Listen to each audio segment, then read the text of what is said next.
सदाशिवसमारम्भाम् शङ्कराचार्यमध्यमाम् अस्मदाचार्यपर्यन्ताम् वन्दे गुरुपरम्पराम्। श्रुतिस्मृतिपुराणानाम् आलयं करुणालयं नमामि भगवत्पाद शङ्करं लोकशङ्करम्।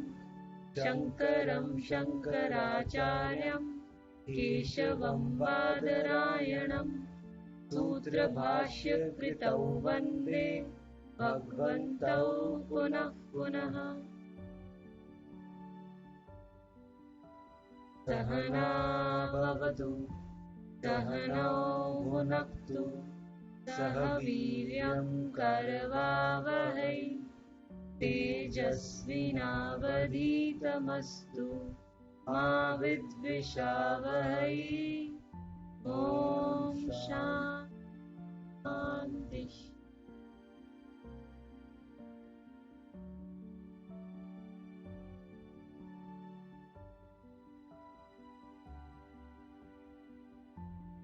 ॐ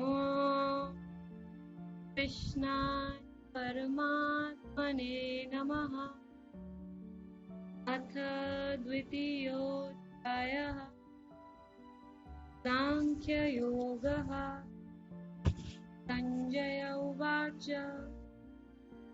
तथा कृपयाविष्टम् अश्रुपूर्णाकुलेक्षणम् कीदन्तमिदं वाक्यम् उवाच मधुसूदनः। भगवानुवाच कुतस्त्वाकश्मलमिदं विषमे समुपस्थितम् अनार्यजुष्टमस्वर्ग्यम् अकीर्तिकरमर्जुन। क्लैब्यं मास्मगमः पार्थ नैतत्त्वय्युपपद्यते क्षुद्रं हृदय दौर्बल्यं त्यक्त्वोत्तिष्ठ परन्तप।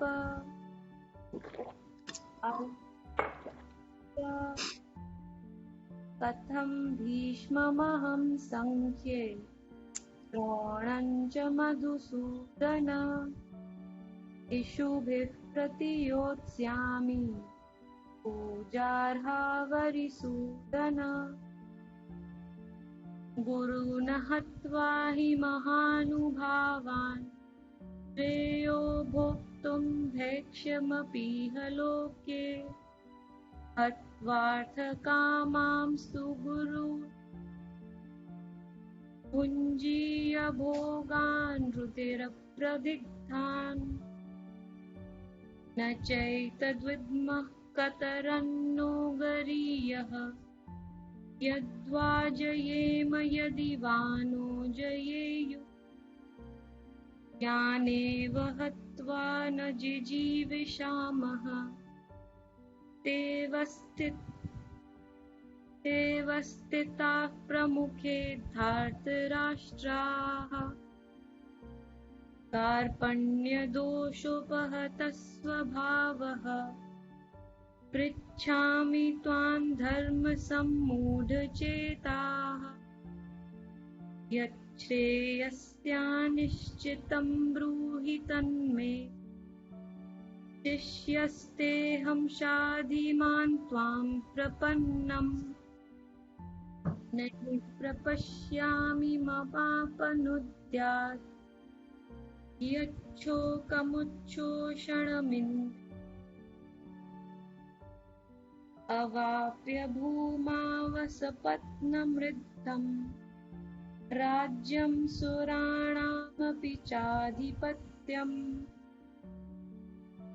सञ्जय उवाच एवमुक्त्वा ऋषिकेशं गुडाकेशः परन्तपः न योत्स्य इति गोविन्दम् उक्त्वा तूष्णीं बभूवः।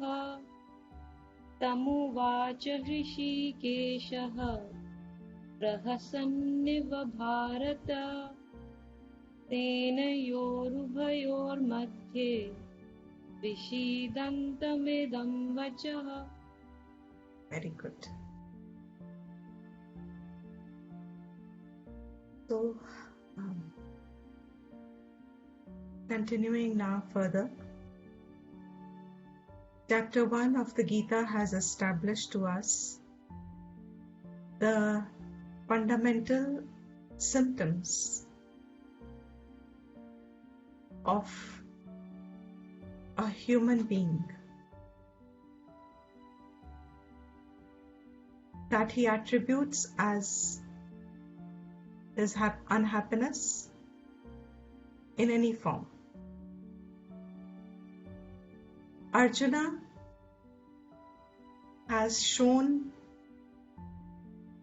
a very deep state of grief. It's erupted. There is actually no problem with grief. The problem is when grief overtakes the capacity to reason in oneself, and grief becomes the karan, the cause, the reason for basic decisions that one takes in life. So, samsara is the experience in a relative sense of every human. Shok was the nimittam, in this context, picked up. And in various Upanishads also, definitely, it is said, wherever there is grief experienced, it is a direct indicator, direct lakshana, that the jiva is in bondage. The jivatvam itself is bondage. They are experiencing it. In other words, grief becoming the lakshana of all other mental states.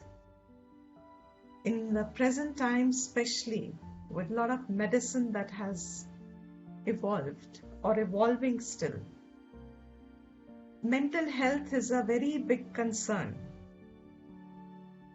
More the freedom that has come to a human being, more also are the issues that are being addressed as mental issues. Just at the level of the mind, a physical comfort of life may be there, physical support may be there, physical health is also fine, but the individual is experiencing a mental condition of, call it stress, call it anxiousness, call it whatever term. Shastra is not interested in defining those individual terms. Shastra says anything, any state of mind which is upsetting your reasoning capacity, any state of mind which topples your existing capacity to be rational, to be thinking correctly, to already use the knowledge that you have acquired growing up. If that knowledge itself is not coming to your aid in times of difficulty or in times of situations where you need it, and your emotional system has taken over, your emotional body has overpowered your existing rational thinking faculty, that is condemned in Shastra Drishti. No human form is expected to live like that. I'm repeating myself. No human being is allowed, is sanctioned by the Shastra. Okay, fine, you are allowed to have a state of anxiousness or frustration or grief or whatever term you want to call it for a prolonged period of time, especially so. It is condemned. Why is it condemned?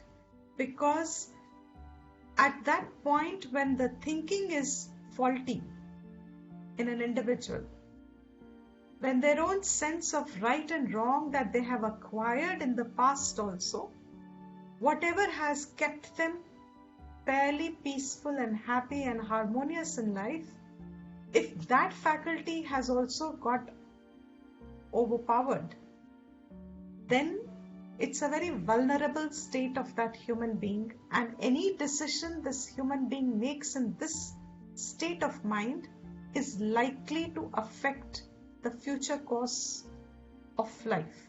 Common sense. So all medicine addresses this. In present time, it's become a big field of interest and also a field for finding resolution, because heart to heart, we all say what we desire the most in life, what we want the most in life is actually a peaceful existence. When we say we want happiness also, it boils down to saying, I want a peaceful state of existence, and then my conditions start, because I don't want a peaceful state by myself, then I want other things along with it. But primarily speaking, it is that state of mind that one seeks, one aspires, which Shastra says is already your accomplished state. You're already that. What you seek, what you desire, what you want, you already are. If you want a state of peace, if you want happiness, you already are that. Establishing in it, remaining with this knowledge is what the Shastra says you have to now re-aspire for, because in a state of mind which has disturbed its own self, that state of mind will now need to re-establish its peaceful, even relative existence. So Arjuna represented to us that person whose knowledge of his right and wrong has got completely mixed up. At that situation, the cognition is not available to him. He concluded in the previous words and he said, Na yotsya iti govindam. In the first chapter we saw that he has given us a few very important declarations on his end. When he says, say in the 29th verse, when he says, I will not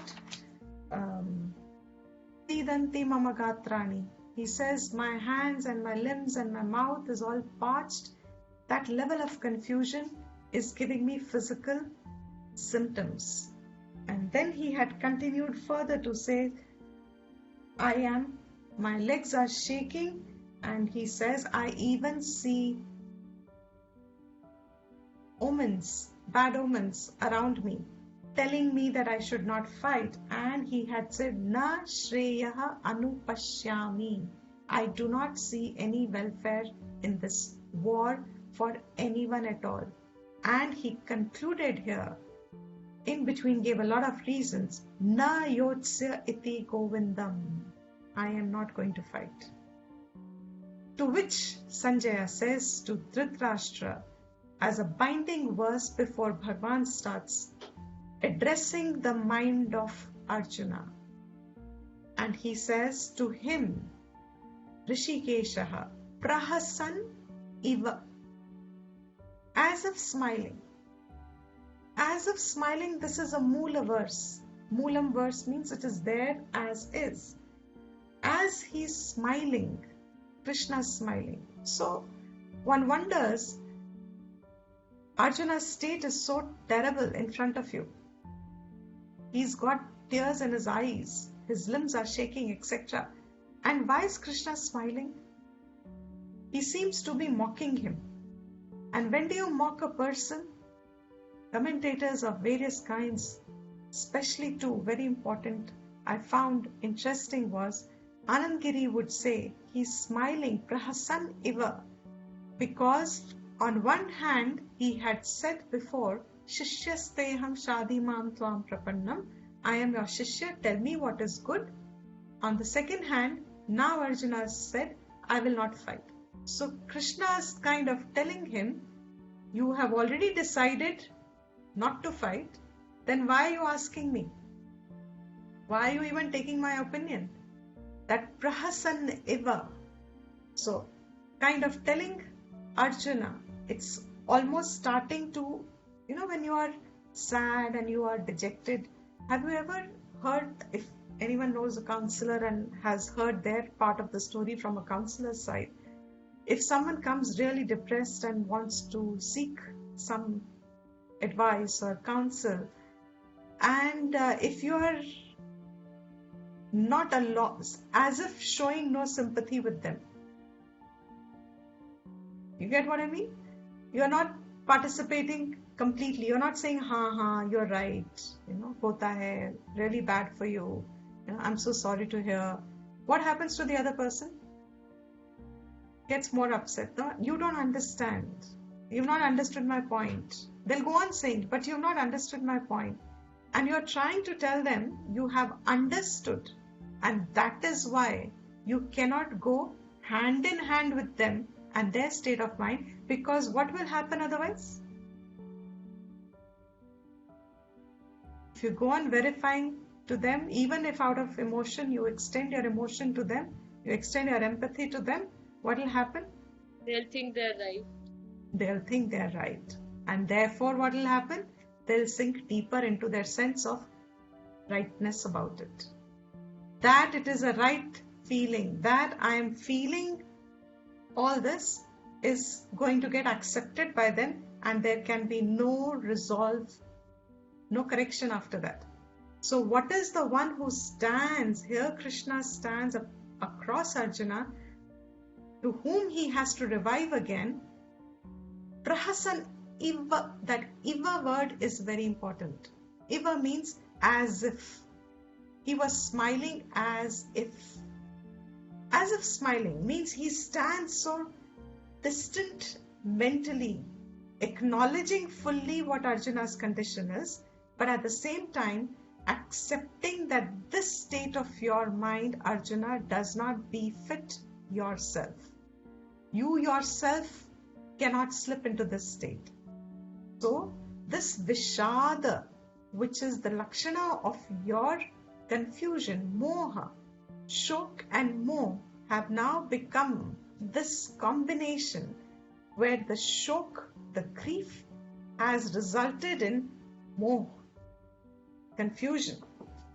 And very interesting, there is this second commentator who comments to Prahasan Iva, and he says, Madhusudan Saraswati, who is attributed to probably being writing the Dhyana Shlokas, and he says, Prahasan is that mockery that Krishna is exhibiting, as if, that Iva word, as if, is telling Arjuna already that your expressions of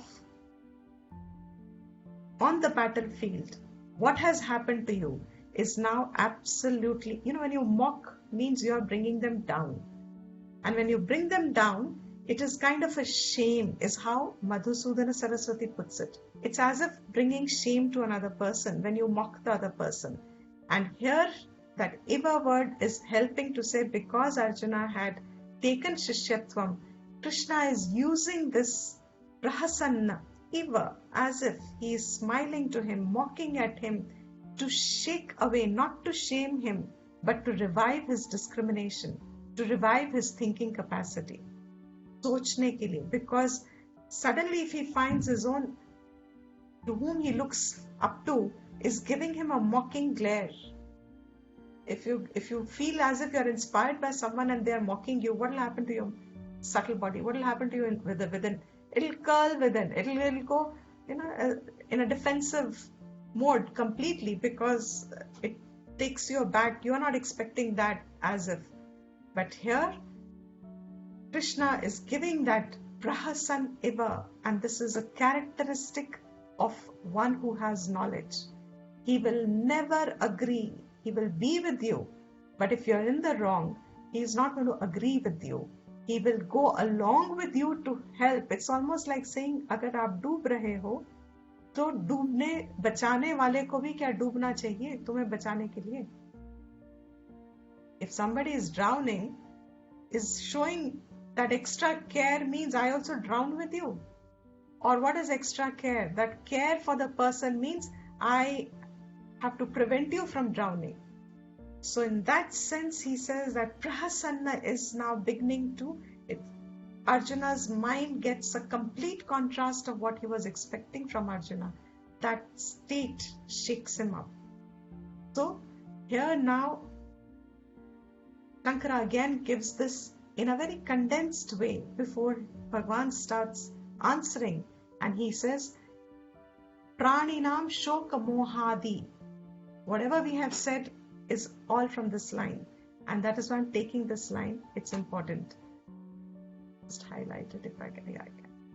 Praninam shoka mohadi samsara bija bhuta dosha. Praninam, of all the pranis, of all living beings. Here means humans. Shoka moha adi.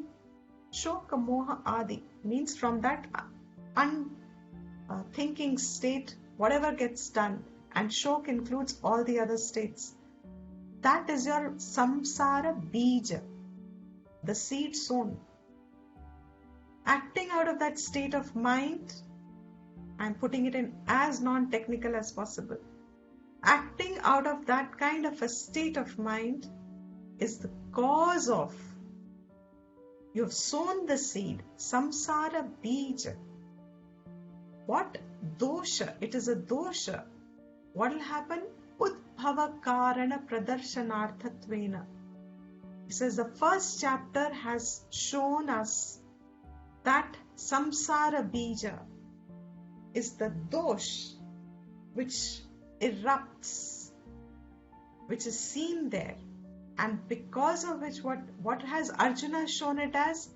Arjunena rajya guru putra mitra suhrit swajana sambandha bandhava, to all kinds of relations. Aham esham, I belong to them. Mama ete, they are mine. Aham esham mama ete. One kind of remembers this. Aham esham mama ete. Aham and mama. Mama is mine, mera. Aham is मैं or mera. What he showed, iti evam, in this manner what he showed was a bhranti pratyaya. It's a wrong thinking. It is bhranti. Bhranti means when you see instead of a rope, a snake, what has happened? You feel a sense of reality, but that snake is not real. Bhranti hai ye. It's not real. So Illusion. Sorry? Illusion. You won't use the word illusion fully, but yeah, compromised meaning. Bhranti is a misperception. It's wrong perception. So not necessarily always an illusion. Now here, what is Bhranti Pratyaya? He says in the form of Sneha Vichedadi Nimitta. Sneha means fondness, attachment. Wherever there will be fondness, attachment, what will there be? Moha. Moha, okay. And Mama bhav also. Correct. Mama bhav and Pain. Huh? It's pain, love, pain. Because of what? fondness, and the closeness with each other, Correct. But what does next step come? And fear. Fear. Fear. Of what? Vicheda, of loss. Correct. Sneha vicheda. Wherever there is sneha, wherever there is extra fondness, there will always be fear of losing it. That is what is said. Shoka mohau pradarshitau. Arjuna showed that symptom. So it's not an imaginary thing that we are saying Arjuna is showing symptoms.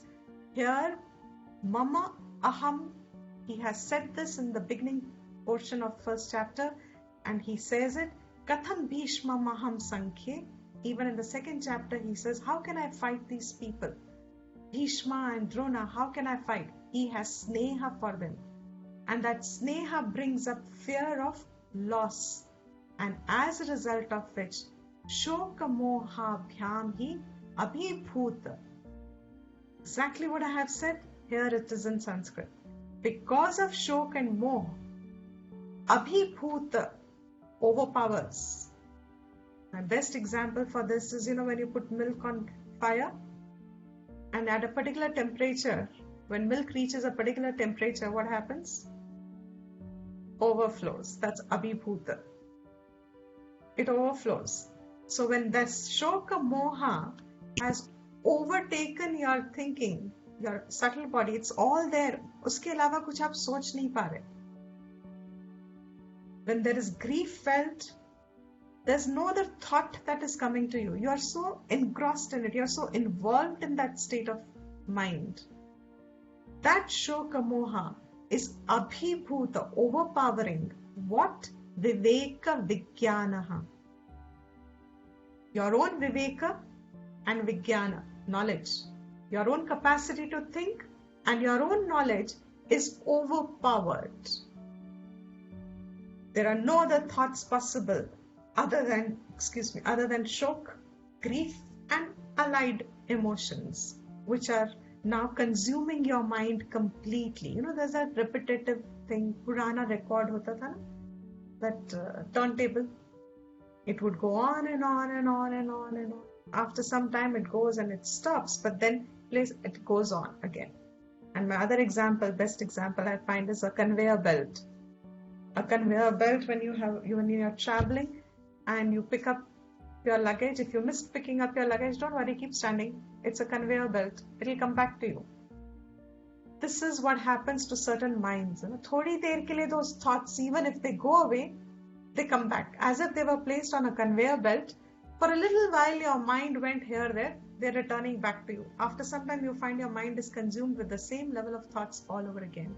That is what he says is Viveka Vijnana. You are involved in it. Viveka Vijnana is not possible at that stage. Your mind is consumed by that state of feeling or thought, whatever has been your preoccupation of mind. Because of which what happens? See how one leads to another. Sneha. Excuse me.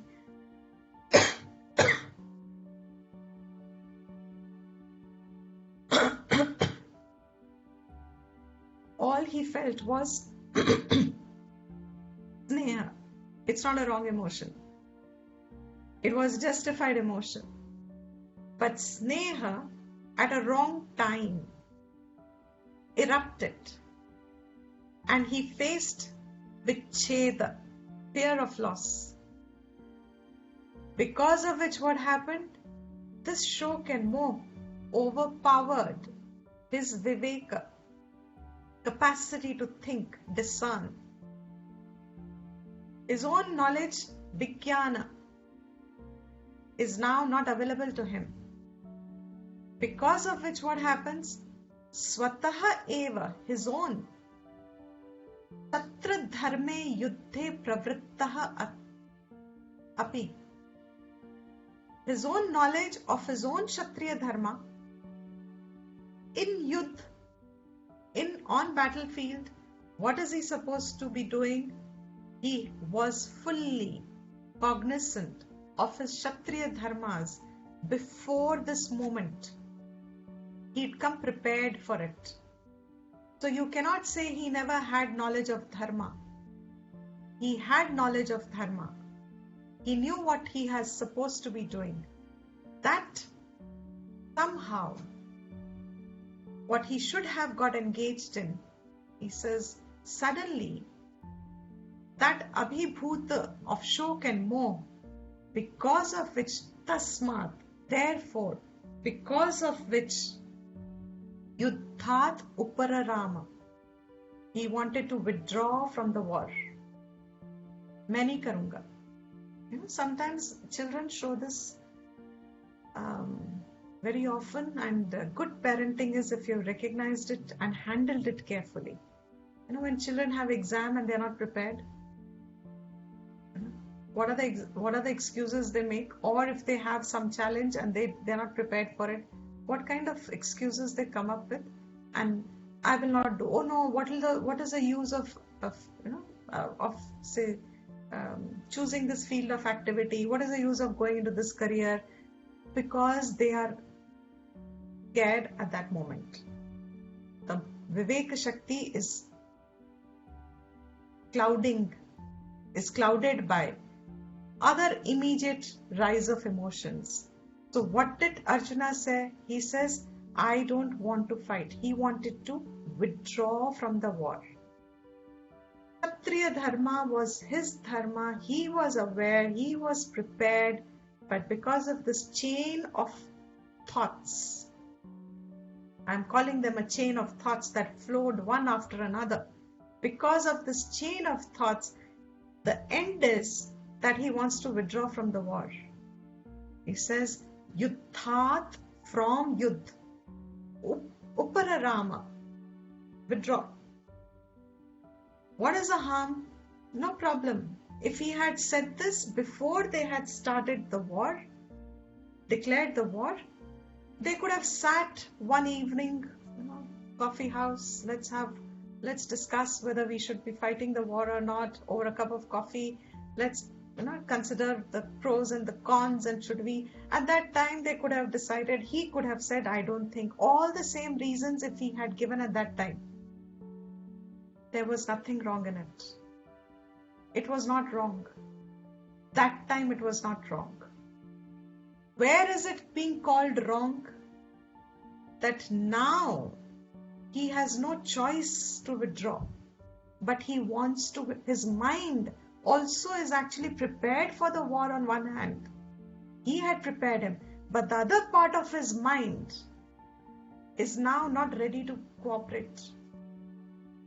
Do you get this point? One part of him was ready for the war, but the other part of him now doesn't cooperate. It says, I don't want to fight this war. He's getting horripilations. His Gandiva is not being held. How will he fight? He can't stand. How will he fight? So he says, I want to withdraw. Now, what is the problem in this decision? No problem if he had done this before the war. The problem is that decision to withdraw. Paradharmam cha. It is not his own swadharma. Paradharma. It is the dharma of someone else. Not to fight is not his dharma. It is paradharma. Cha and bhiksha jivanadikam. And he wanted to also live on bhiksha. He wants to live on bhiksha. Bhiksha jivanadikam. A warrior who was a prince, who was a warrior, part of him ready so far to fight it, to be engaged in action. He is prepared himself, he's skillful, he's known in society for it, he's established himself as a warrior in society, he's accepted, he's respected. Such an individual, at that point, another part of him suddenly wants to withdraw. Cold feet. हम कहते हैं ना cold feet हो गए. Suddenly cold feet. It's almost like saying on a marriage day, you have all preparations done, all banquet hall, everything ready, lakhs of rupees spent, everything ready. Last moment, what do you get? Want to run away. You cold feet. I don't know if it's right. I don't know if I should marry. I don't know if I'm prepared for this. Maybe I should wait. All kinds of doubts surface exactly at that time. Where were these doubts when you were preparing for the marriage? You must have taken 6 months, 8 months, 1 year to prepare for the marriage. When you had to be planned, everything was planned, color coordination, and so many details had gone. And yet, at the last moment, exactly when you are getting ready as a bride or a groom, and I believe grooms have more doubts than brides have, exactly at that point, the thought came, I should not. There is a joke that floats in the north part of India. Why are the grooms given a horse? Because someone said, the father, when they came to give us a card once, long time back, I'm talking 15 years ago maybe, and the father came and he says, I'm telling my son, that's your last chance. You want to run away. We've given you a horse now. This is your right time. Now, what is the idea? The idea is, see how related this is. We may see it as a joke at this point, but it is so percolated. The Shastra is so percolated that if you can identify situations, you will realize it's the same psychology working everywhere. Now, that moment, say if the groom, if the groom wanted to run away, the feeling that he has, I don't know if I'm ready for the responsibility. I don't know if I should. I don't know. Maybe I should wait for a better partner. Maybe I should. Thousands of thoughts are coming at that time. What happens at that stage? Is this Swadharma, Paradharma? Especially if it was a self-chosen partner. You only chose your partner. You forced your parents to fix your marriage. All preparations were done. Last minute, if you say, I don't want to marry now, is this correct or wrong? Last minute, if he says, I don't want to marry, right or wrong?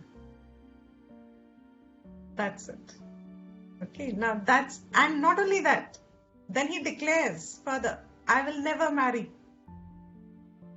That's false. That's a false. That's a false. And that's exactly what Arjuna has said.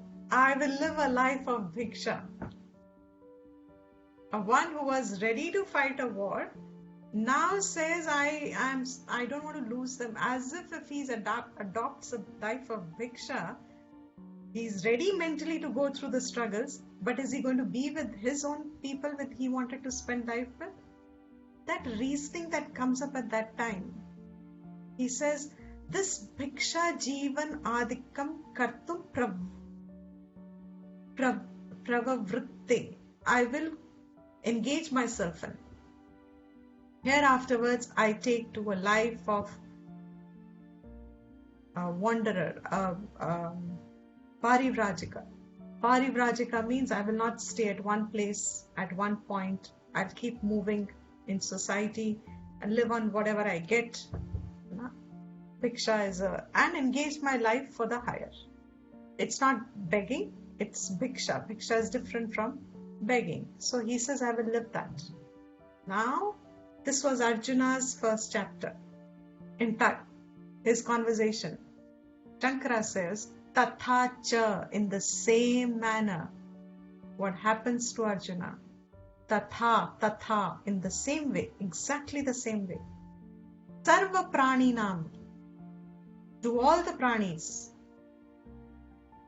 All humans, here the Upalakshana is for humans. To all humans, Toka mohadi dosha avishta chetasam. Your own chetas is mind. Your own mind, when it is overwhelmed by shok, moha, adi, dosha. The flaws of shok and moha. Ye dosh hai. You can't indulge in them. You can't justify your shok and moha and say, oh, but poor me. Dosh hai ye. That's not a virtue to be grieving, to have sorrow. It's a dosha. Extended sorrow, I mean. Little time, little while, momentary, all that is fine. But when it becomes a dosha, then what happens? Swabhavataha eva. There is a tendency in everyone. Swadharma parityagaha. To give up your own swadharma. To give up what is natural to you. To give up the field of activity that you are inclined for. Just because there is some obstacles in that field of activity, or just because that field of activity is at the moment extremely strenuous to continue with, whatever be the reason. There will be the tendency, Shoka, Moha, Adi, Dosha will become the reason. There will be a tendency towards Swabhavataha, your own natural flow of action where it is. Swadharma parityagaha. There will be a natural, you will want to give up that natural tendency to act in your field of interest. Not only that, where does samsara bija lie? This itself is detrimental. But the samsara bija lies in, he says, pratishiddha seva.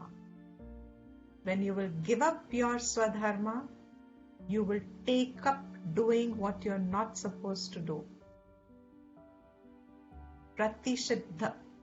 Remember the types of karmas? Nitya, Naimittika, Pratishiddha, Nishiddha is one of them. What is not for you to do. For Arjuna, being a Kshatriya, Bhiksha is Pratishiddha for him.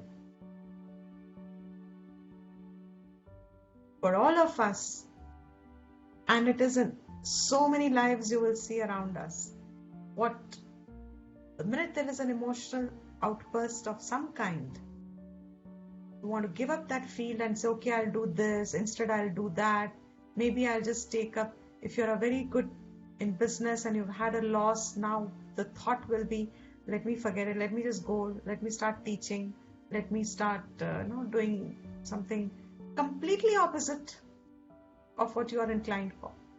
Pratishiddha karma, what you're not supposed to do. You will do that because your Viveka Shakti is overpowered. Once it is overpowered, you will land up doing what you were not to do. A simple example, supposing someone's hurt you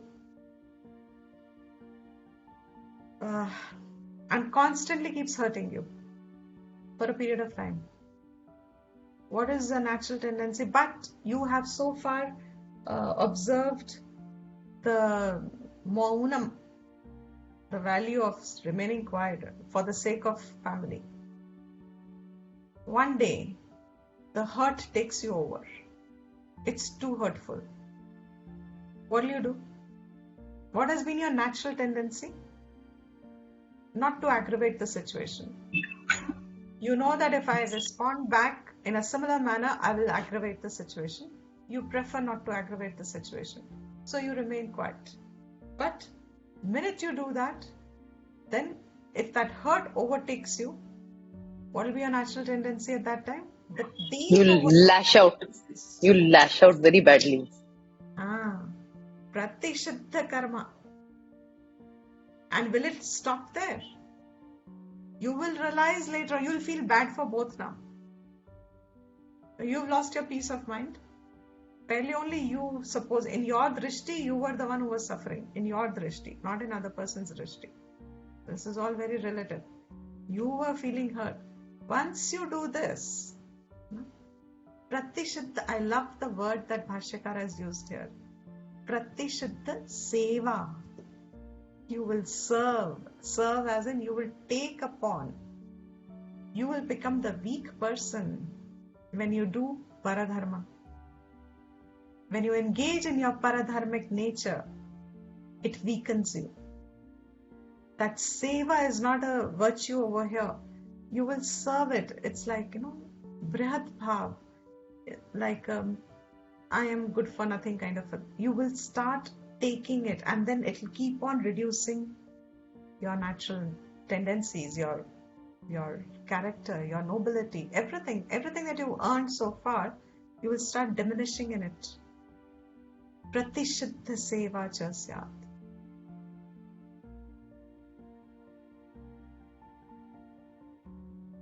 Swadharme pravrittanam api tesham vang manah kayadinam pravrittihi. Says in Swadharma,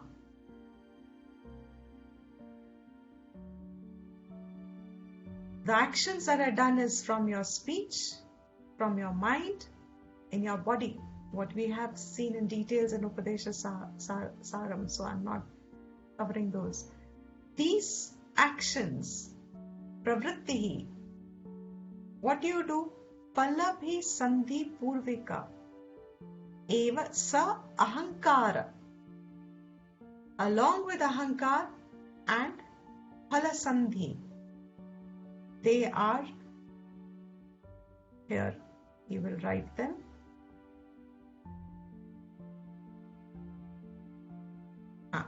The activities of the speech, mind and body are surely impelled by the desire for the fruits of those activities which emanate from their egoism.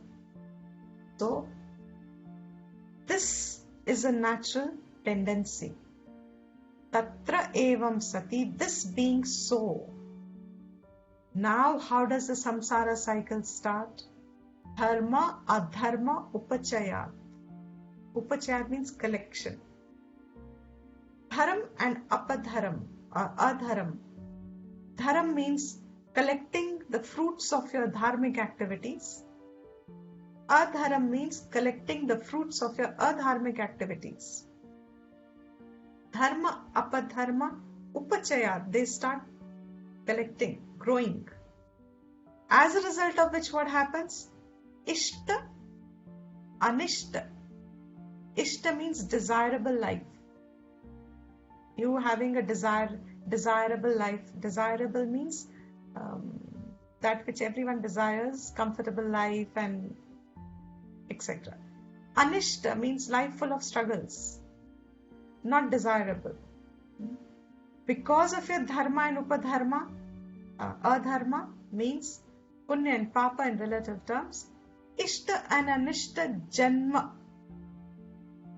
You're born in a desirable condition or not so desirable.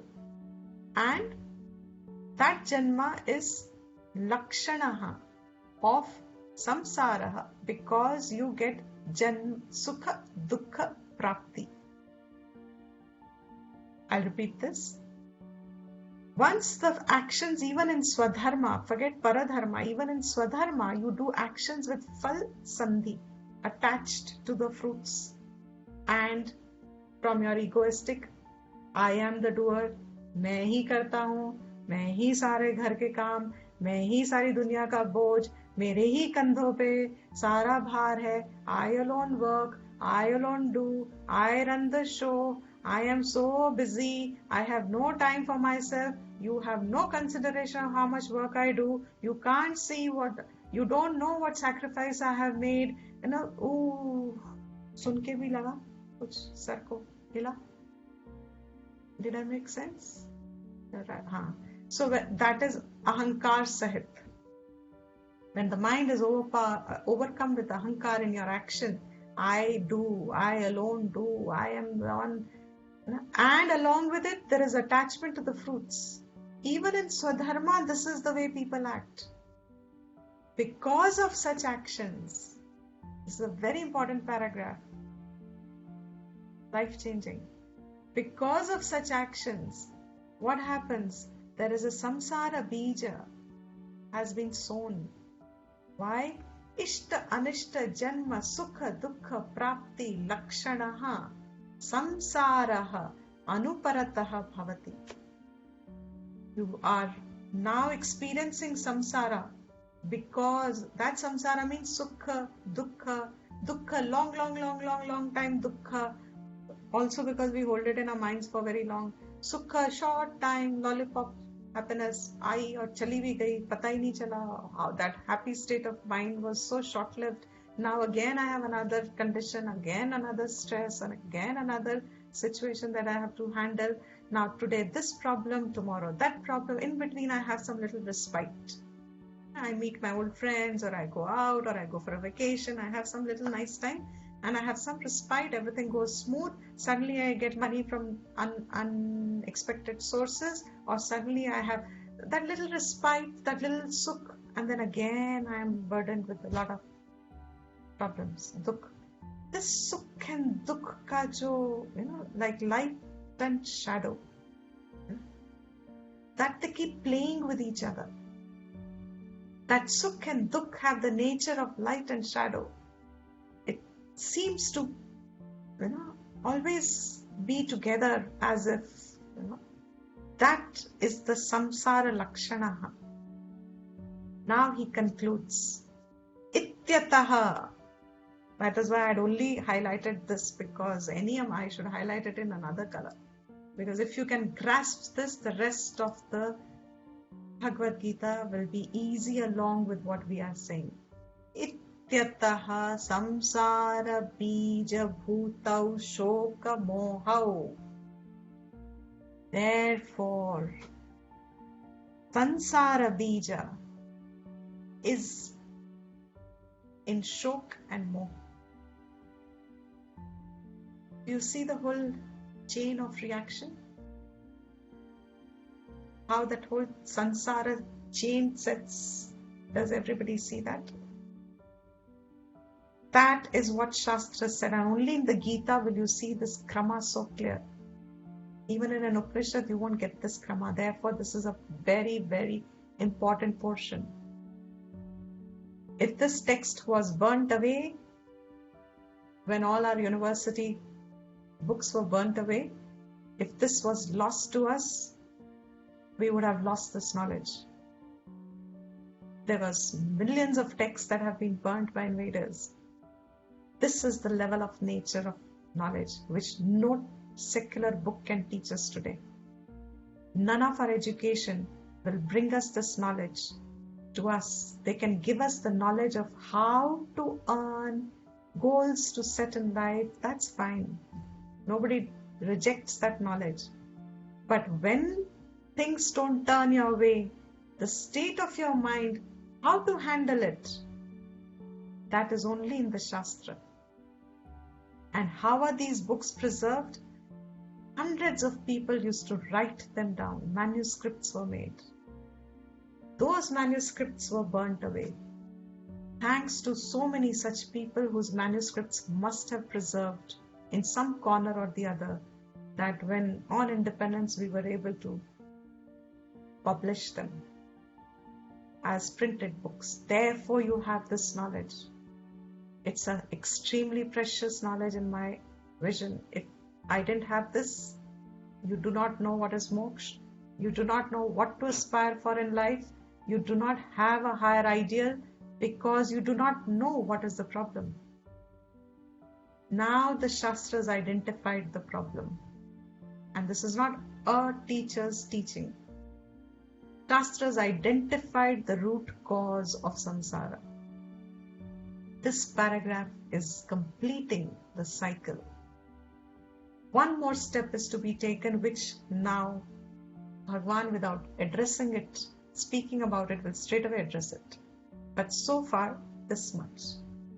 Therefore, for the sake of eradication of samsara, so that your samsara is absolutely, totally, that is samsara to be addressed, he says, tayoshcha sarva karma sannyas purvakat atma jnanat na anyataha. There will be no other way of dealing with samsara, nivritti, samsara nivritti.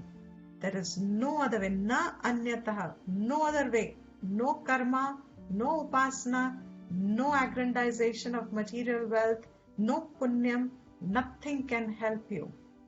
because Shloka Moha is not addressed by your wealth, increase of wealth. Shloka Moha will not be addressed by increase of your status, power, position, by your comfort in your heavenly life. Even if you acquire heaven, Indra Padvi, nowhere are you going to find yourself free from this vulnerability. Sudden eruption, just as Arjuna felt. Only wrong knowledge, Shoka Moha, where is it coming from? Once one understands this, the wrong perception of my own self is the cause of my seeking things outside in the world.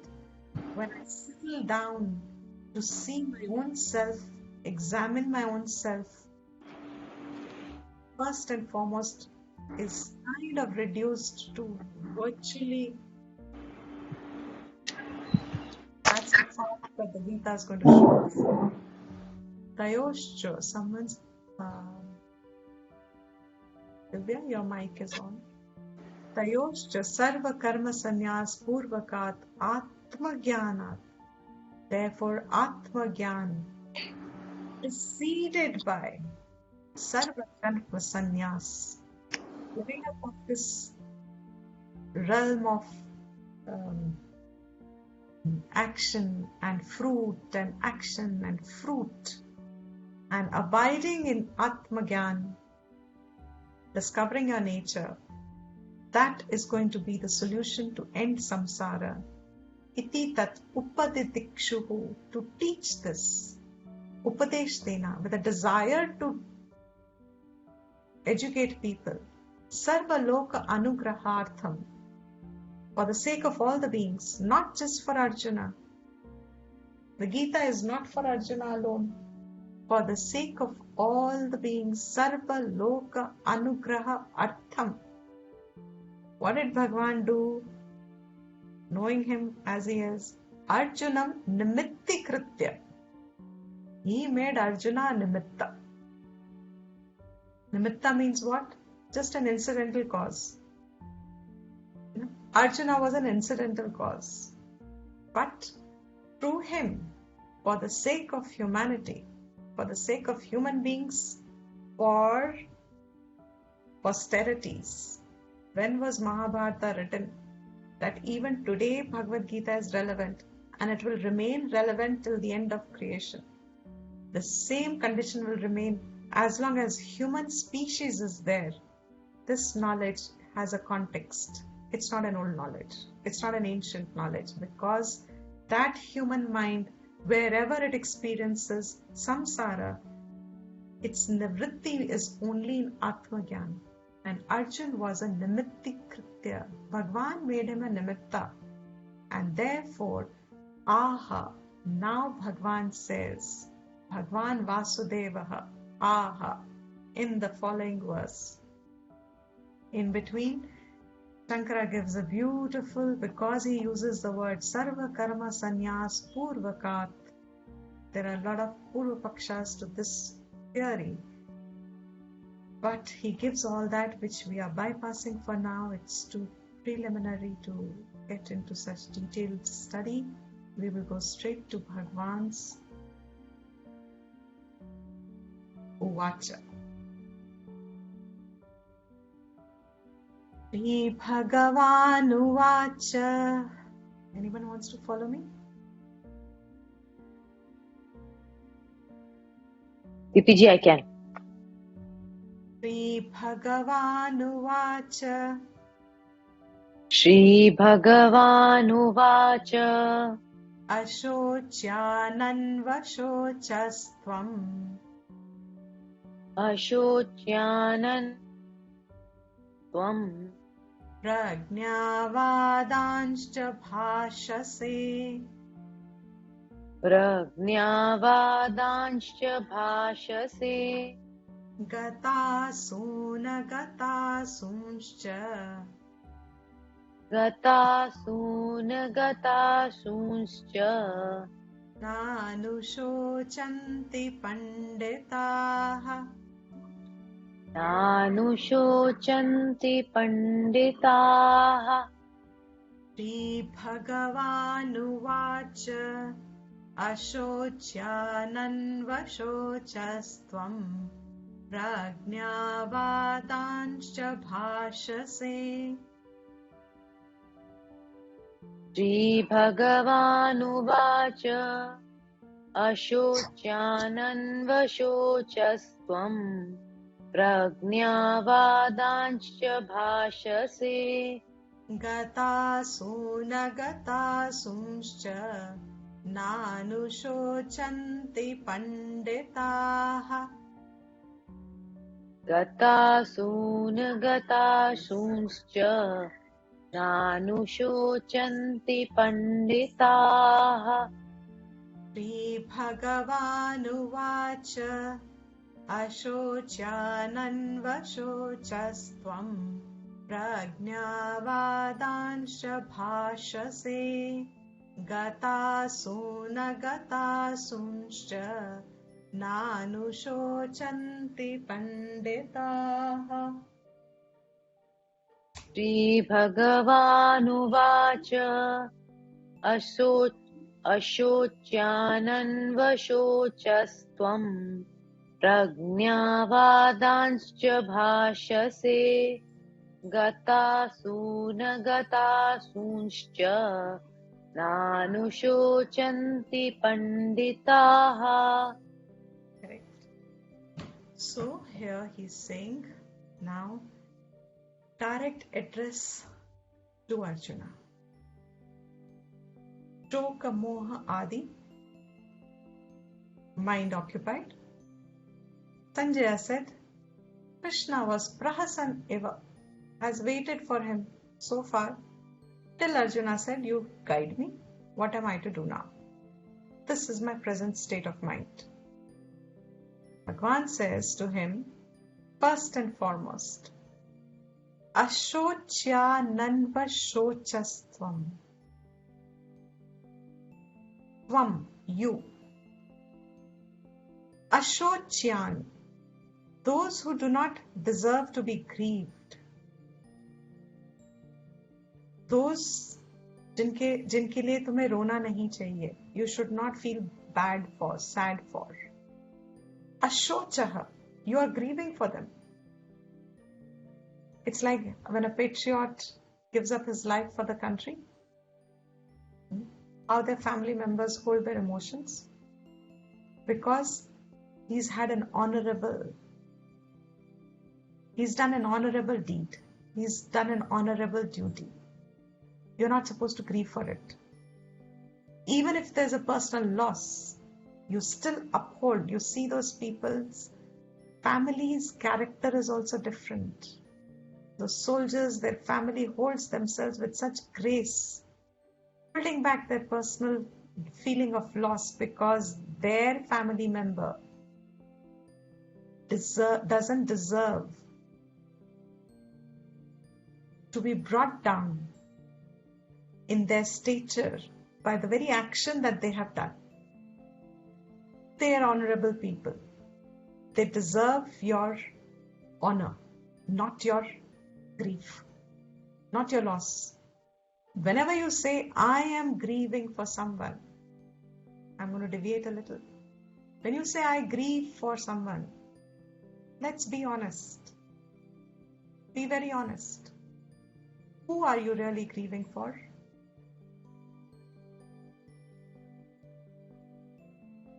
For yourself. For yourself.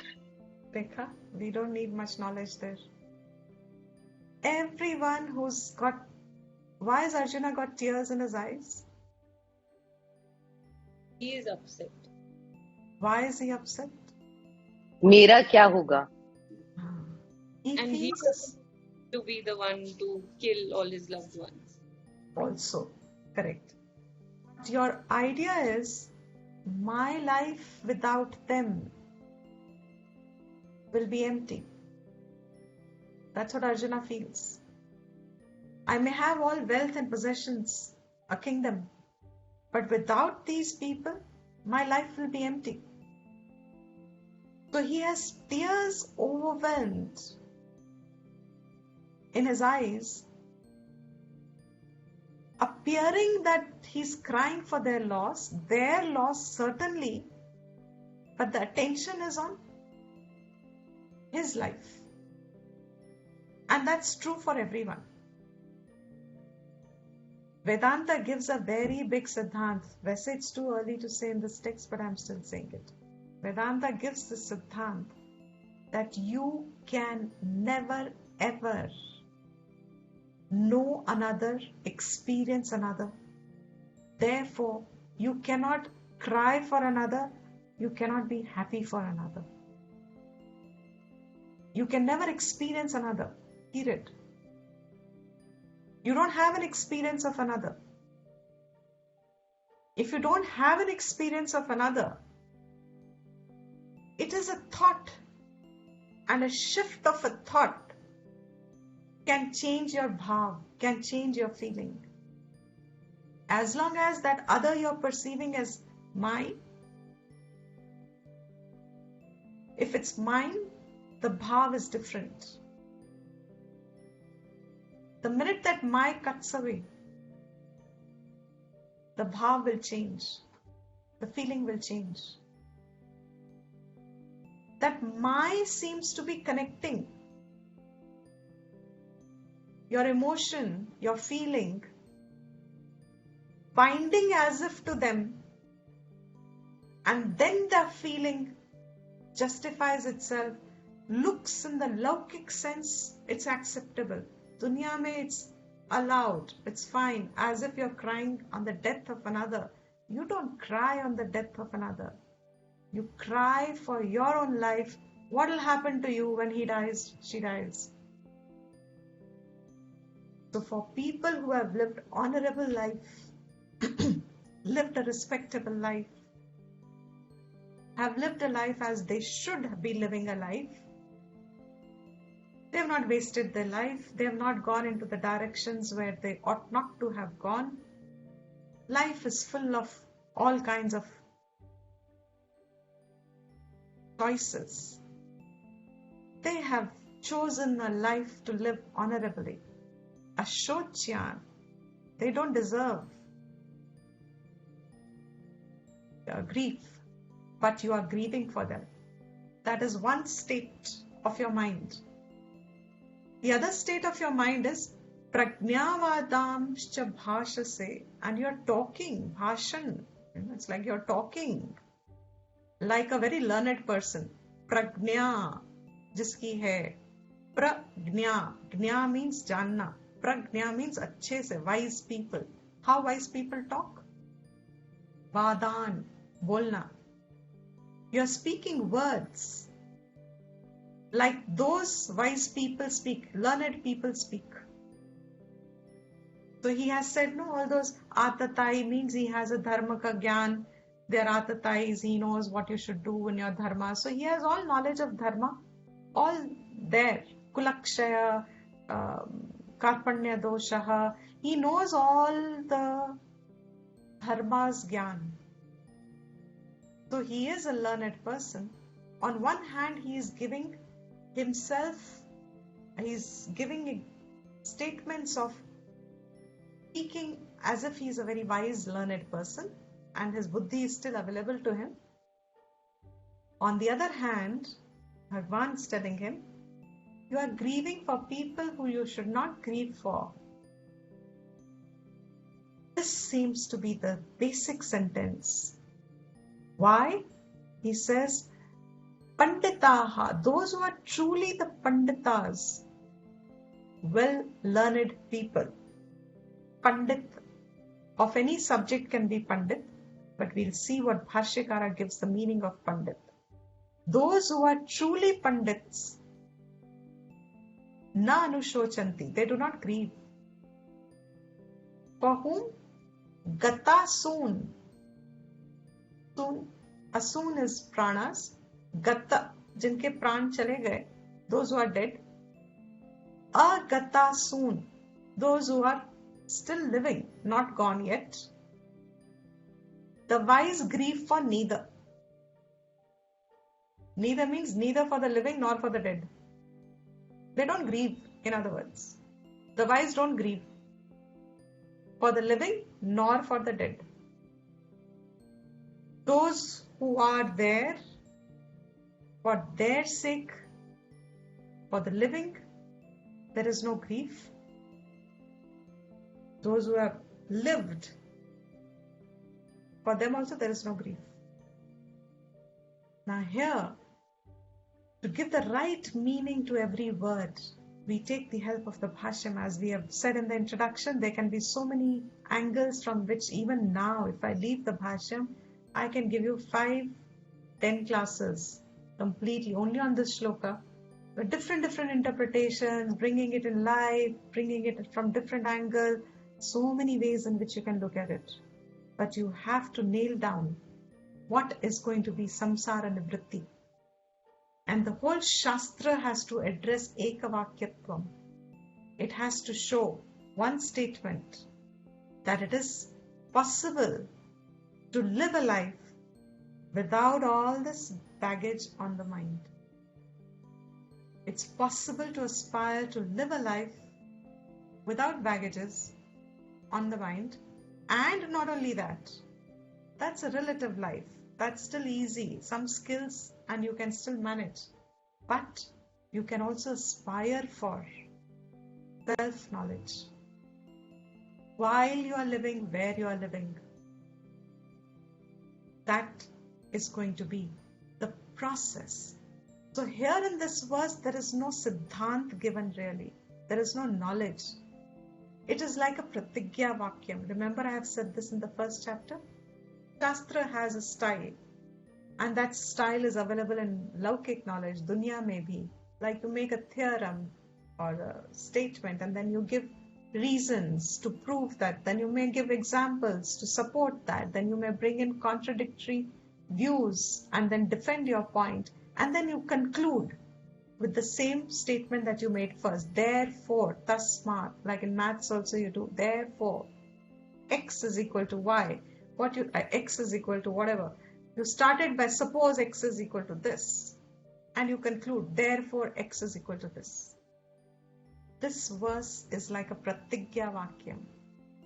This pratigya vakyam means this is going to be the topic throughout the Gita.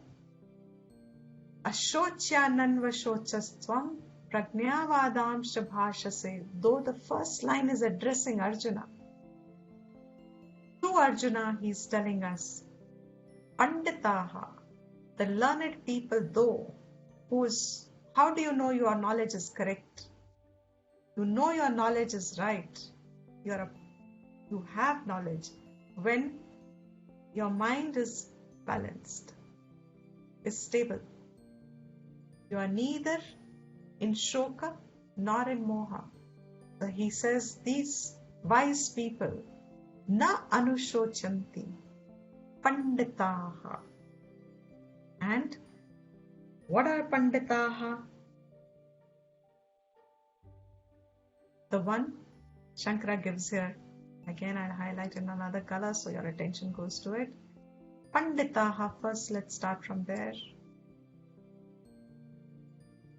Panditaha is Atma Jnaha, the one who has knowledge of Atma. Panditaha is Atma Jnaha. What does he have knowledge of? Panda means Atma Vishaya Buddhihi. Atma Vishay ki buddhi jiske paas hai. It is here Bahuvrihi Samas.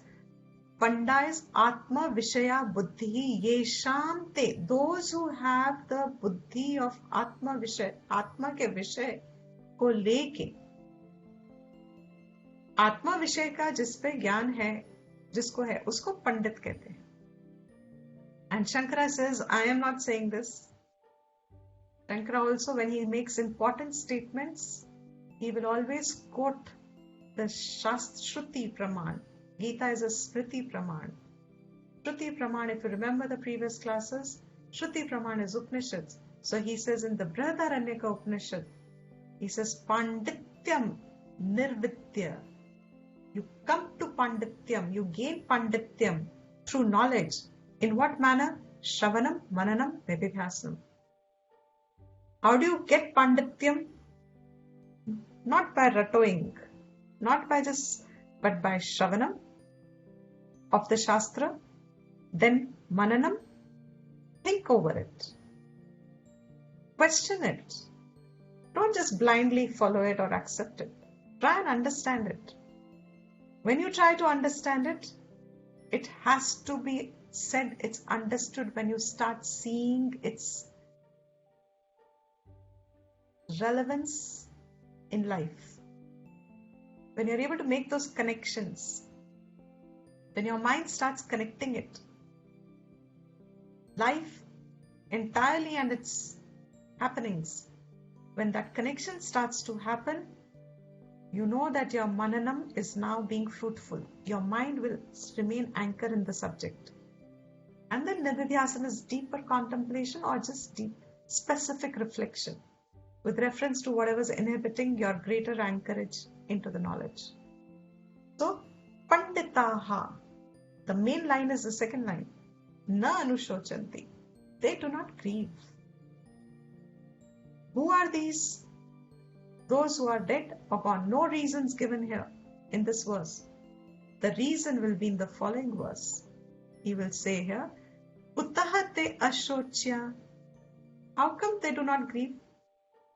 Why is it that a pandit does not grieve? That is in the next verse. The answer will start in the next verse. 11th verse is a pratigya vakyam. Statement, a statement of fact. It's a statement to be seen as is. A lakshana of an Atma Jnani is, lakshana of a wise person is, that they neither grieve for the living nor for the dead. In other words, grief is a lakshana. He said it very clearly, of samsara. And samsara comes because of avidya. That is why vidya, pandityam, Atma Vidya will remove samsara.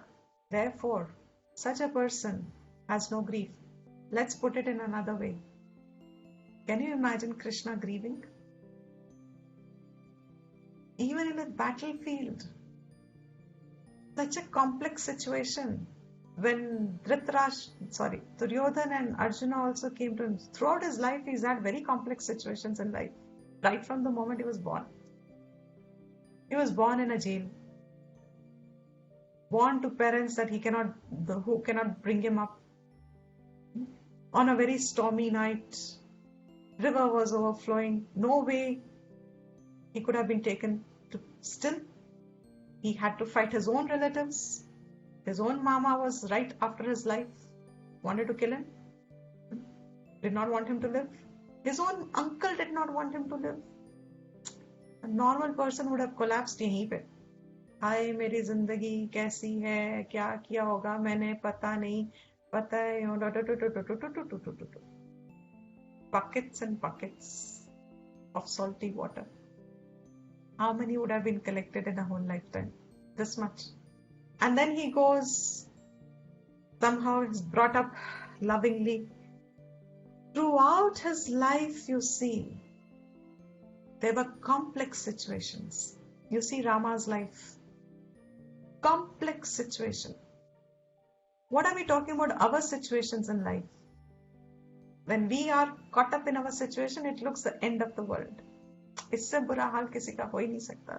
इतना बुरा वक्त चल रहा है मेरा. पता नहीं मैंने क्या किया था. That complexity of life. What is Krishna now here saying? Prahasan Eva. He's mocking at, as if mocking at Arjuna. He's so objective. Objective is a very, I lack another more conveying word, so I'm taking the help of the word objective. It's not conclusive understanding. He stands anchored in reality. मन से सब भ्रांति खत्म. जो चीज जैसी है उसमें अस्तित्व उसी में है. You are anchored in that. काश ऐसा होता, काश मेरा अंकल वैसा ना होता, काश मेरे को जेल में, काश मेरे साथ ये ना हुआ होता, काश मेरा ये, all that kashes. If this had not happened, then if I had got through to this call, if I did not, if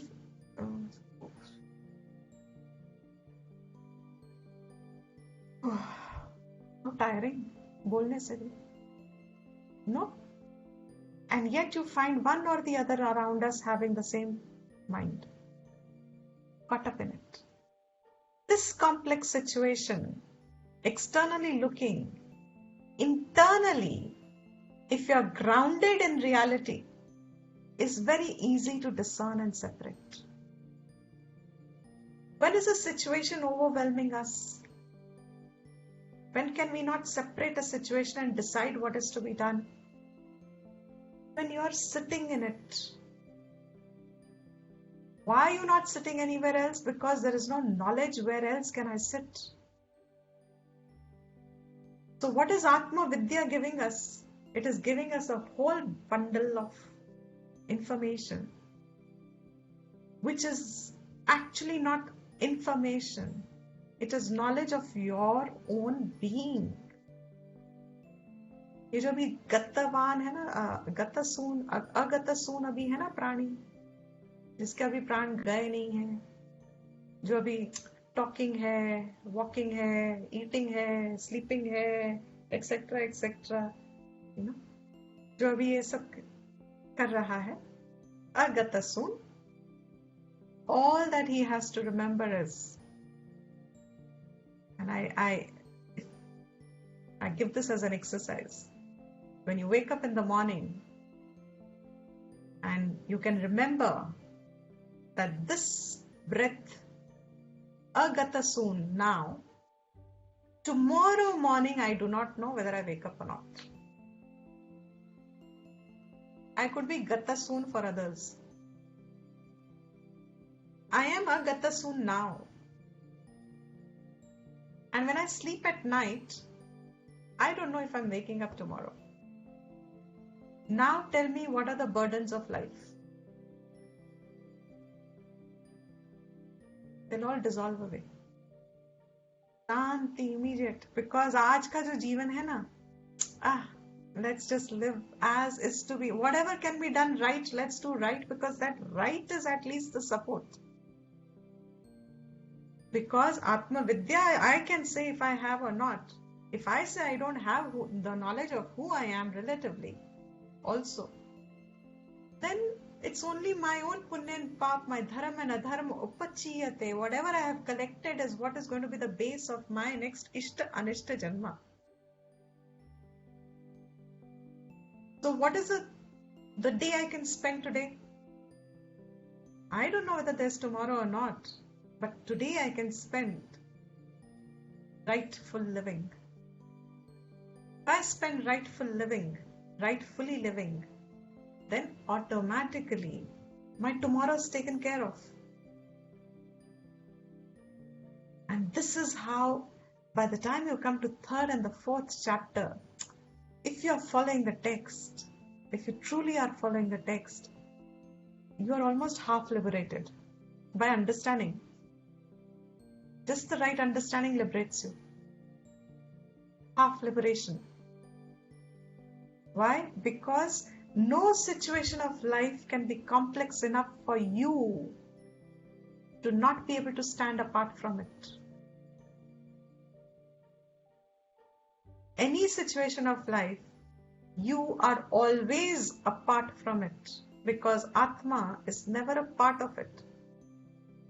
Atma is always in the presence of Atma is life. Atma is not one of the ingredients like that. Atma is the witness. Is the witness.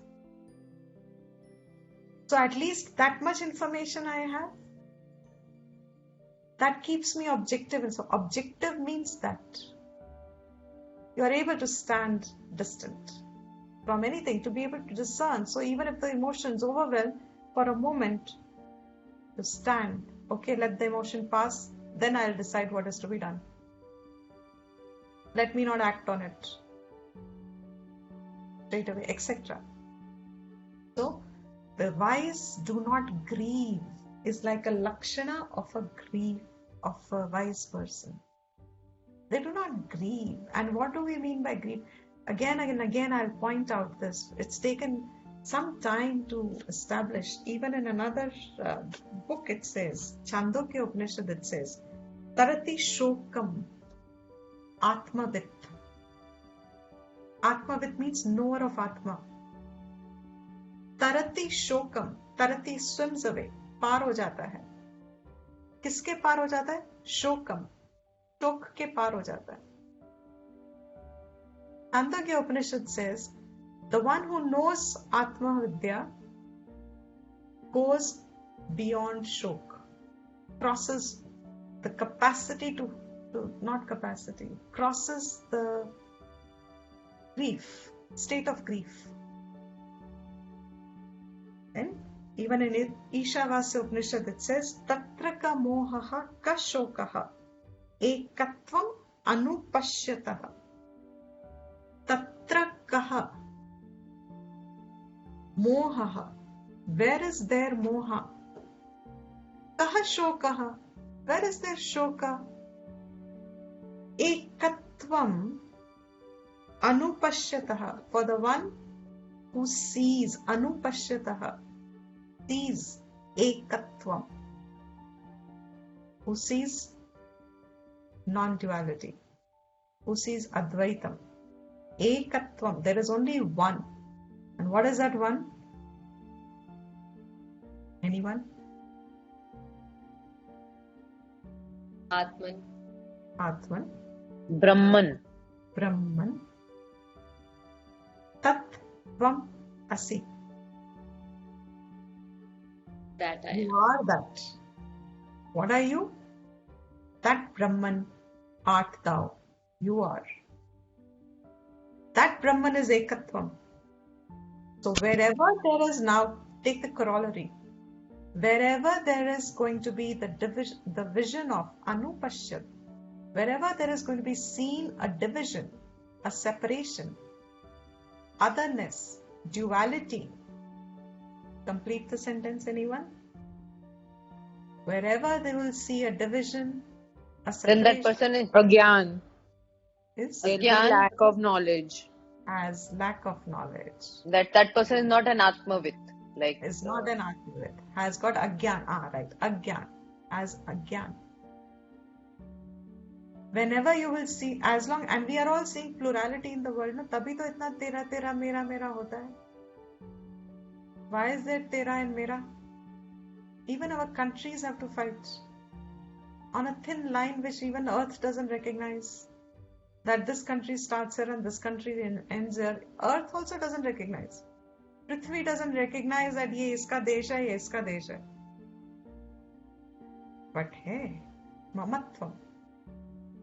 We are all Dhritarashtra's there. My house, my room, my place, the boundaries within us.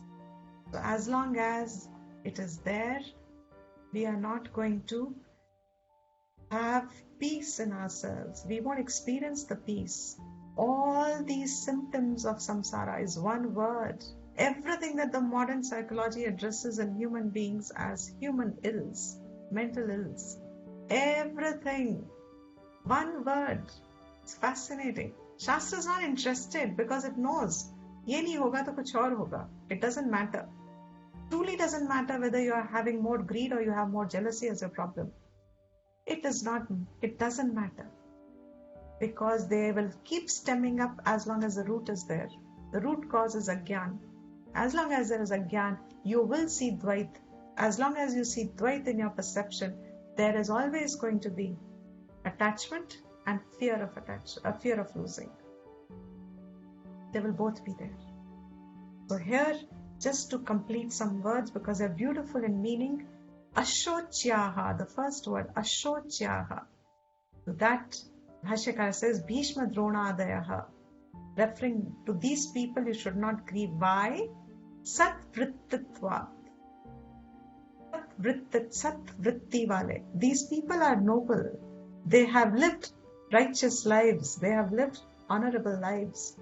They have aspired to live a good life. Therefore, there is no reason to grieve for them, because even when they die, where are they going to go? Which janma? Between Isht and Anisht? Anuman se. Anisht. It No. It's good people and nisht. Not Nisht. Isht. Isht means desirable. If you have lived a good life, you don't have to be worried about it, because living a good life means your future is fairly good, taken care of, not to worry. Okay? And if you've lived, so from the laukik vyavahara, noble lives, you don't have to grieve for, O Arjuna. These people are honorable people. You don't have to grieve for them, because even when they die, they are getting better gati. They are going to a higher gati. They are reaching their more closer self, closer to their own self. They are coming. So don't grieve for them. Another reason that is more absolute and universal. Does that mean I can grieve for others who live bad lives? No. Grief is not a reason. Why? Paramartha swarupena cha nityatvat.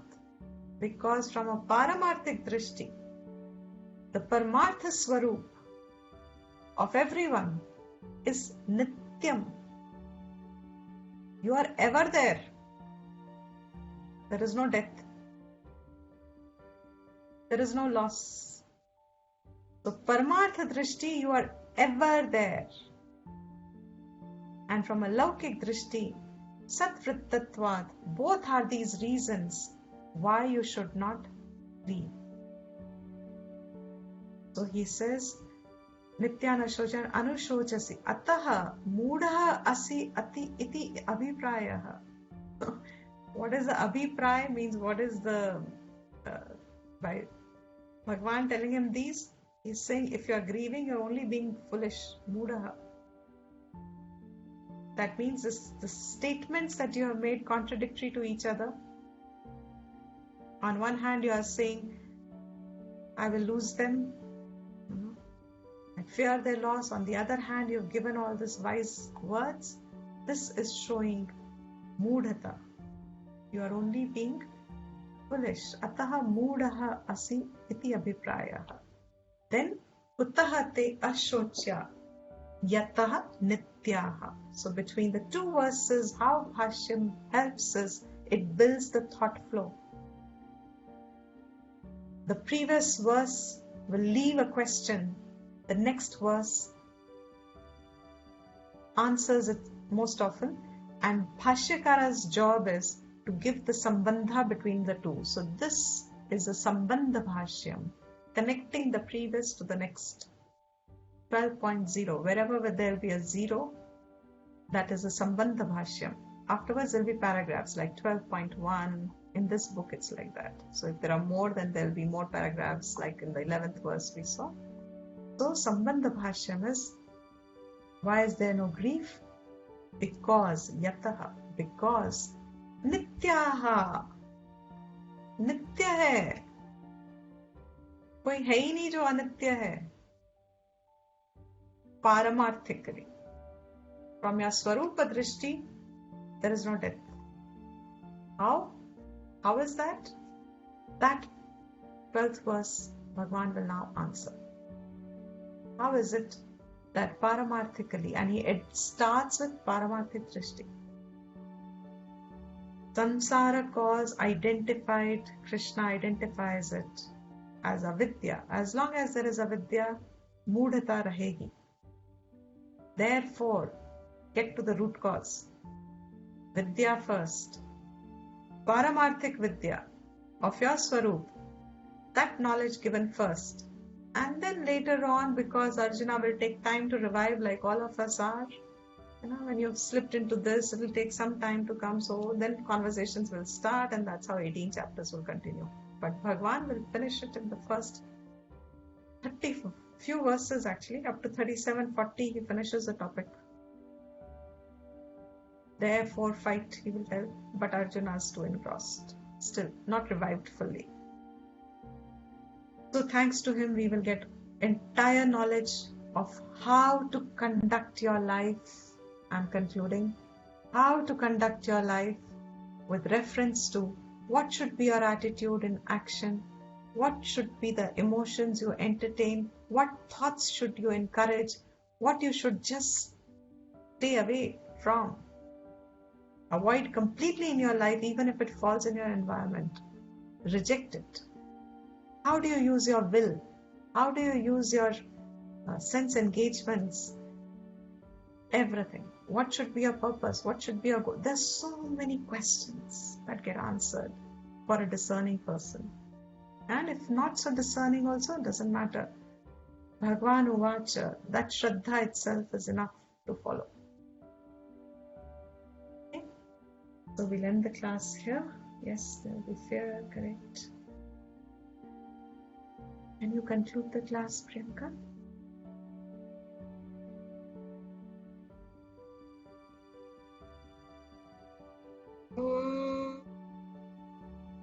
सर्वेषां स्वस्तिर्भवतु सर्वेषां शान्तिर्भवतु सर्वेषां भवतु सर्वेषां लं भवतु सर्वे भवन्तु सुखिनः सर्वे सन्तु निरामया सर्वे भद्राणि पश्यन्तु मा कश्चित् दुःखभाग् भवेत्.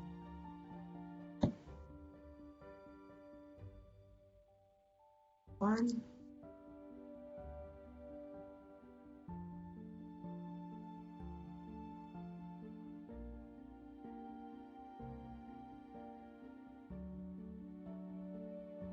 Questions not clear. Can we interact with others without samsara? We definitely can learn better.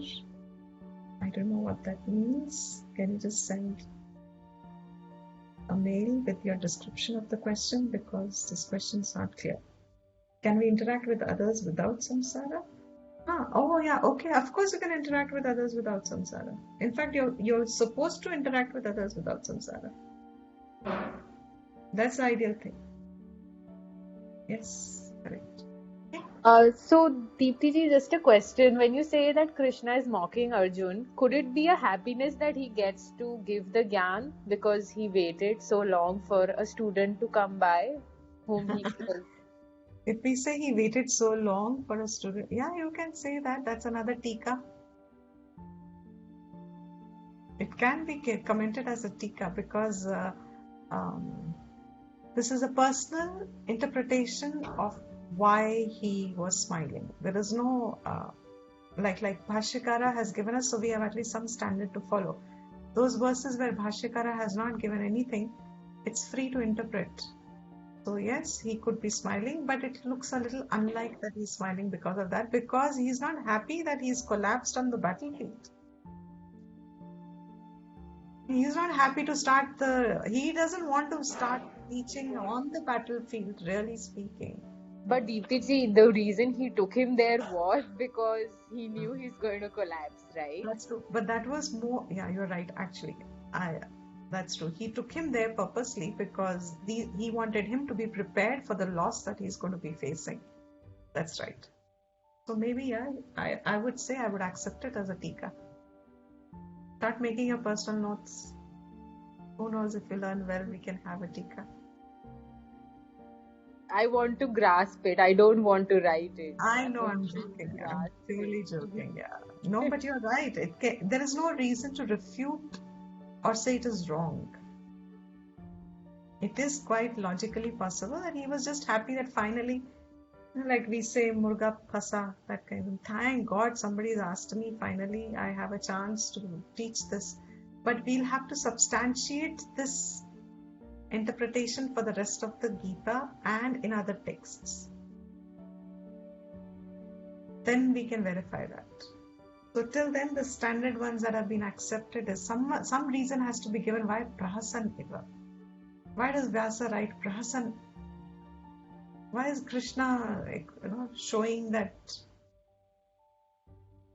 और वो इंसान कोलैप्स हो गया है. Normally all of us would be correct. That's true. When a toy breaks and the child is crying, parent doesn't start crying. Sometimes parent smiles. So something like that. He has so much. I would not deny that it could be one of the reasons. Maybe, in fact, the more I'm thinking, the more I am agreeing with it. Quite likely, because unko chance to mil gaya na. Otherwise, his whole life was, like I said in one of the classes also, he's waited. He doesn't have, and nobody's asked him anything. So Krishna's avatara as an avatara, one of the things he has to uphold is propagate knowledge. Atma Vidya has to be spread. Revive Atma Vidya in society. Marg dikhana. Correct.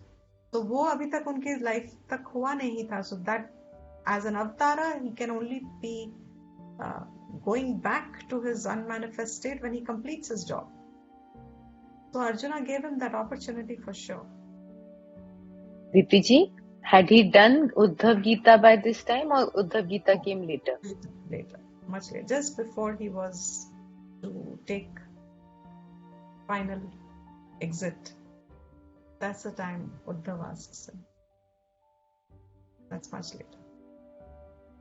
That's why the content of Uddhav Gita is very different from Bhagavad Gita. Bhagavad Gita is more addressing Arjuna. Uddhav was already a fairly Chitta Shuddha Manaha. So Uddhav gets more prakarnam of Upasana. Upasana as in Chitta Naishchalyam and Jnana. And a lot of societal information, generalized information. Interesting text, but very different from. So Gita, why it's become popular is because for anyone seeking Atma Vidya, the first important thing is Chitta Shuddhi. And Chitta Ashuddhi, today I think you can all answer this question. What is Chitta Ashuddhi?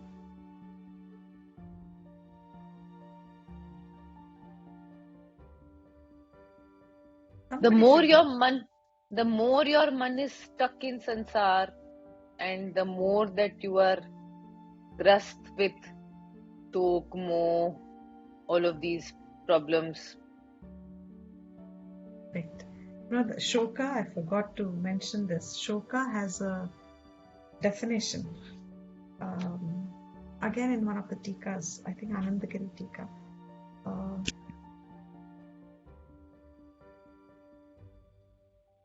Anandagiri tika, Shloka is Manasa Santapaha. Manasa Santapaha. What is Santapaha? Tapna? Regret. No. Tapna. Santapaha. Jalna. So, when there is agitation in the mind, Santapaha, when the mind is agitated, for any reason, पक रहा है, हम कहते नहीं पक क्यों रहा है, अपना दिमाग मत पका, all those kinds of states of that burning from within, the mind disturbed, highly disturbed, agitated. That is given as Shoka, Manasa Santapaha. And what is Moha? Moha is Viveka Abhavaha. Absence of Vivek. Shakti. So wherever Shok is, means any mental disturbance. जैसे शोक होता है और mental disturbance, मोह, absence of Viveka Shakti. These two combined is samsara. So what did I bring this point for? Chitta Shuddhi. Chitta Shuddhi, correct. So what is Chitta Shuddhi? Chitta Ashuddhi. Man Santapaha. To the degree how agitated we are. And agitation doesn't just mean violent behavior. When someone's depressed is also agitation. When someone's lifeless and non-enthusiastic to life and not cheerful and sad, or वो भी उतना ही, it's a state of depression only. It's a state of agitation only. So the degree of santapata that a person has, that is direct to your ashuddhi. चित्त की अशुद्धि है ये. और ये अपने आप धीरे धीरे you will see when it comes as raga dvesh, ahankar based. So generalizations will start happening in the shastra to be able to help us identify. You don't have to get into peculiarities, specifics later on. Absolutely. Shloka mohagrast चित्त, correct. तो दीप्ति जी, संसार तो हम अपने मन में ही बना लेते हैं.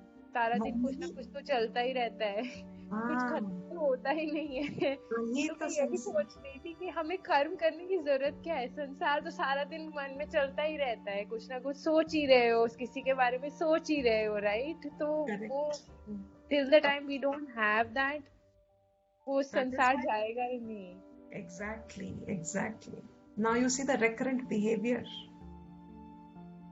वो जाता ही नहीं है, क्योंकि अगर आप उसको, if you push one thought away, my best example in when I started teaching used to be at that time. But I'm still giving it.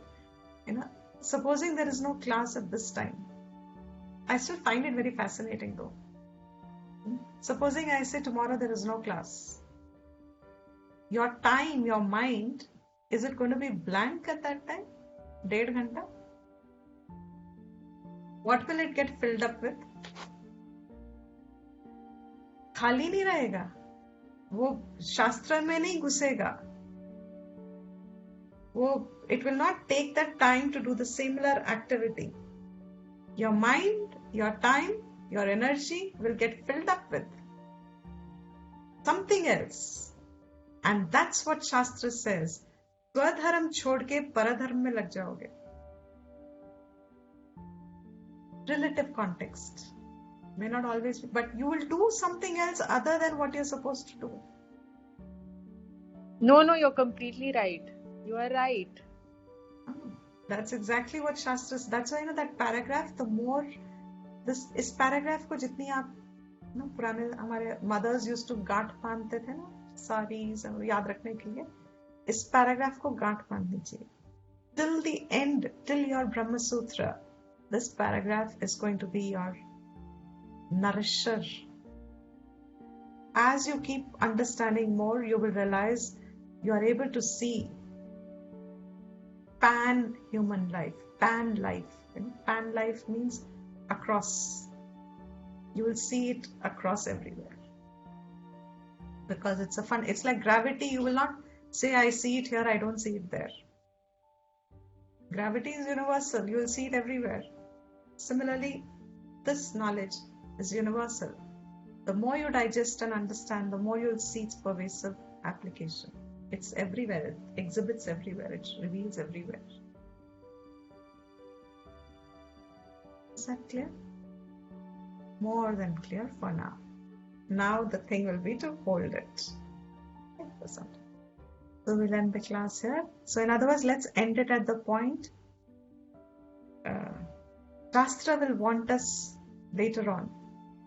Arjuna has represented to us ashuddh manaha. इसकी अब शुद्धता क्या होती है, कैसे करनी है, that process will start. Chitta shuddh manaha alone is the adhikari for Atma Vidya. Chitta shuddhi gives yogyata for Atma Vidya, eligibility. And then Shravana Manana Nididhyasana gives Atma Gyan, and then Nishtha in Atma Gyan gives moksha.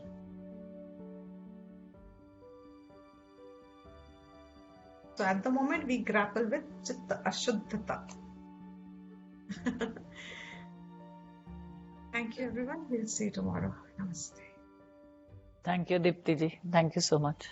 Thank you. Thank you so much, Deepti.